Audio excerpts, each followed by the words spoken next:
Hi Countryside, it's Joe Smith, your General Manager. And many of you know we had our annual membership meeting that was held on March 14th. And during that meeting I gave an operational update on all the departments of the club. And one of the departments that I received a lot of positive feedback on was our dining department. Specifically the part of my update that spoke about reservations and volume and flow into the kitchen and how it affects food service. Since I gave that presentation a few weeks ago, I've been asked by several residents if I could record and have that presentation available on our website. So what I'm going to do today is take you through the few slides that are specific to that part of our presentation from the annual meeting. So we're going to put the slideshow up and talk you through it. So we're going to start our slideshow with a diagram that I presented to our board of directors when I interviewed for this position back in May. One of the questions they had asked me was specific to dining and how I would ensure consistency across our dining operation and improved overall experience. And I shared with the board of directors that essentially quality dining experience is made up of four key parts: engaged team members, engaged members, perceived value, and lastly operational efficiencies and workflow. And this is really what we're going to focus on when we're talking about reservations and volume and flow through the kitchen. So when we talk about operational efficiencies and workflow, we're really discussing managing the volume and flow of members and guests while providing the best possible experience. And it really is all about timing.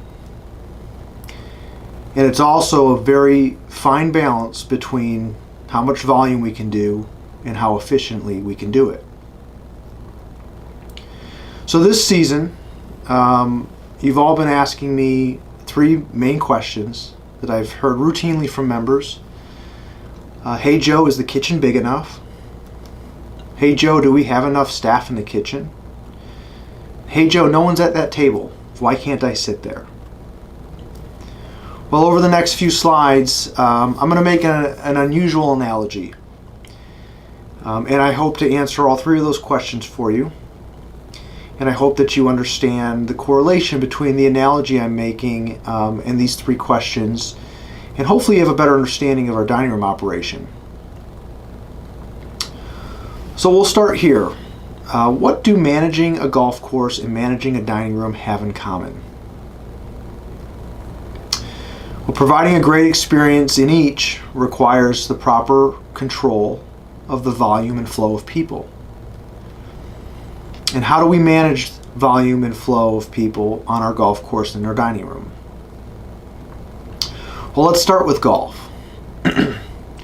Volume is defined by our 18-hole capacity. We manage flow by our tee time structure and our tee time spacing. And it's important to note that we can increase volume by adjusting the tee time spacing, but it's at the cost of the experience.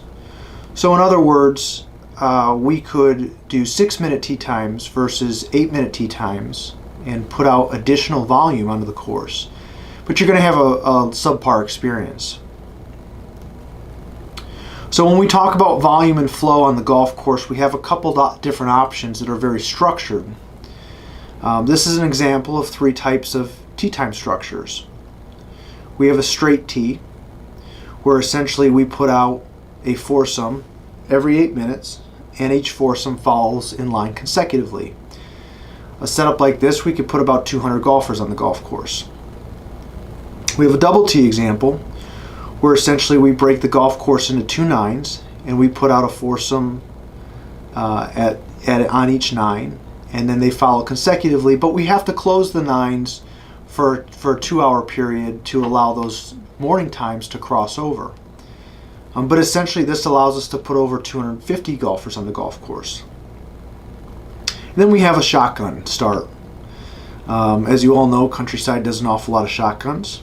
And this is essentially where we put a golfer foursome on every golf hole, and they follow each other around the golf course. And if we double up on golf holes, we can do 144 golfers, but that's not the greatest experience. So why does golf work, essentially? Well, we know the volume capacity, and we've scheduled the flow. Essentially, we know who's coming, we know how many, and we know when. So let's go back to that main question, that first question I asked. How do we manage the volume of flow and people on our golf course and in our dining room? We've talked about golf. Let's talk about food and beverage. And specifically, we're going to talk about a la carte dinner service on our busier nights, Wednesday through Saturday evenings. So this is very, very important. We define volume of a dining room by what the kitchen line can handle, not the number of tables in the dining room. And we manage flow by reservations. And yes, there is much more to it. So this is our kitchen line. This is what determines our capacity in the dining room at any given time. So generally speaking, the volume of our kitchen line can handle about 50 meals every 30 minutes, which gives us 300 dinners per night. To make the analogy again for you, the volume of the golf course on a double tee format handles about 32 golfers every 30 minutes, or 250 plus golfers per day. So when we talk about flow and reservations, keeping in mind that our line can handle 50 meals every 30 minutes, but in the dining room, in the restaurant, there's many more variables that are associated with food service flow. For example, the time that orders are actually placed. Many times that varies from the time you actually come in for your reservation. What is actually being ordered? Salads, appetizers, sauteed items, grilled items. You see, each item on the menu is associated with a specific station on the line. Specifically, how they're prepared determines where on the line they go. So for example, if your table of 8 comes in and all order steak, it all goes to the one guy who works the grill. Takeout orders are a big variable. We average about 30 of those a night. And then our walk-in business, where we average 100 plus walk-ins each evening. So reservations equal manageable flow for us. Currently, we take 30 reservations every 30 minutes. And that allows us to accommodate 20 walk-ins every 30 minutes. The 30 reservations plus our 20 walk-ins gives us our 50 meals every 30 minutes. So obviously there's a problem though. Well, the average number of walk-ins, 100 plus, come in between 6 and 6:30 p.m. Our average number of takeout meals, another 30, happen between 6 and 6:30 p.m. This essentially makes the flow into the kitchen 90 plus meals at 6 p.m. and 90 plus meals at 6:30 p.m. And ultimately this starts a chain reaction of delayed service. This is typically what it looks like on a Wednesday, Thursday, Friday, or Saturday evening. So let's make the connection here. Hypothetically, what would happen if you all just showed up to play golf at the most desired time? Here's what we think would happen. We think 100 of you would show up expecting to play at 8 a.m. and the other 100 would show up expecting to play at 8:30. And we all know what that would cause. You'd have to wait a little bit, or a lot. And essentially this is what happens in our dining room. Our most desired dining times are 6 and 6:30 p.m. It's the same reason why it's difficult to dine in Naples without a reservation. All the restaurants deal with this similar situation, similar challenges. So let's recap the two areas here. In the dining room, we define volume by the kitchen line. The golf course is defined by the number of holes.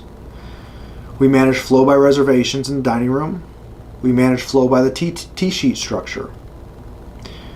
We have many variables that affect flow in our dining room. The golf course has very few.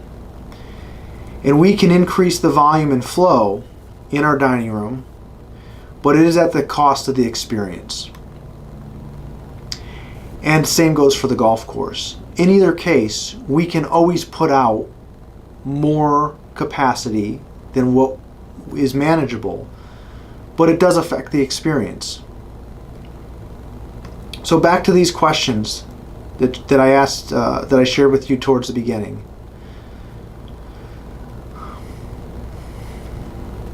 Joe, is the kitchen big enough? Well, we definitely need a renovation.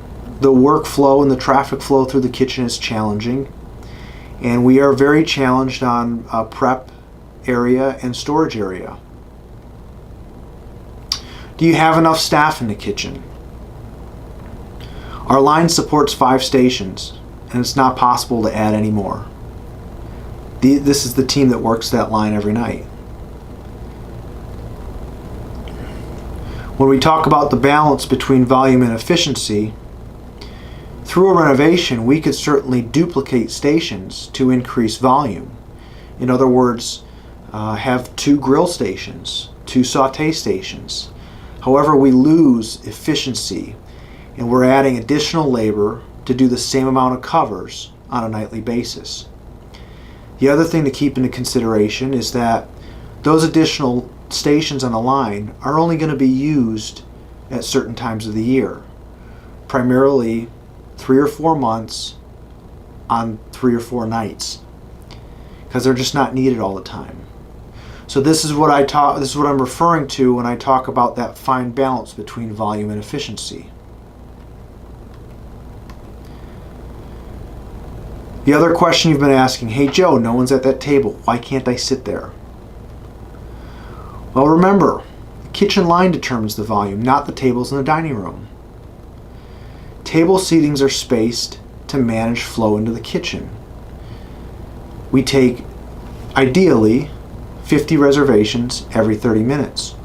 That means that you could come into the dining room, most likely, and see open tables. But they're spaced that way to manage the flow into the kitchen. So on our annual survey, if you've taken that, we asked a question, an operational question. Reservations greatly help us in managing our business and providing a quality experience. Would you be in support of the club requiring reservations Wednesday through Saturday evenings to include all areas of dining? This is a big question, and I have to assume that there's many mixed feelings out there. It's something that we're going to ponder from an operational standpoint over the summer. But rest assured you, when we make these operational changes, if this is a direction we choose to go, it's because we believe it's going to help us provide a much better experience. And that's really what we're here to do.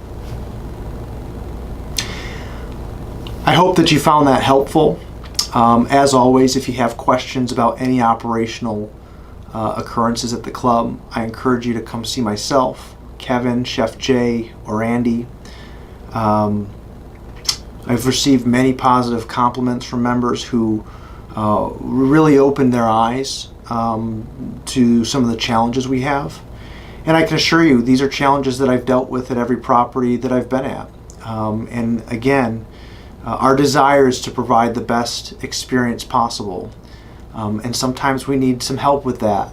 And again, making reservations, just as you do in golf, very rarely do members come in to play golf without a reservation.